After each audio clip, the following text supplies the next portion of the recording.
Hey guys, sa mga babae dyan, nakakaranas din ba kayo na may PMS, yung premenstrual syndrome?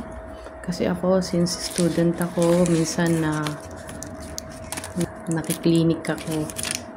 So yun nga, sumasakit ang puso nyo, mga 1 week bago kayo magkaroon.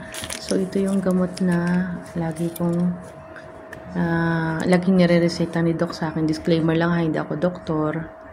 Share ko lang sa inyo na ito yung sinasabi nilang pampakapit din. So, actually gamot din to sa infertility. So, baka hindi nyo po alam, wala rin pa akong anak hanggang ngayon.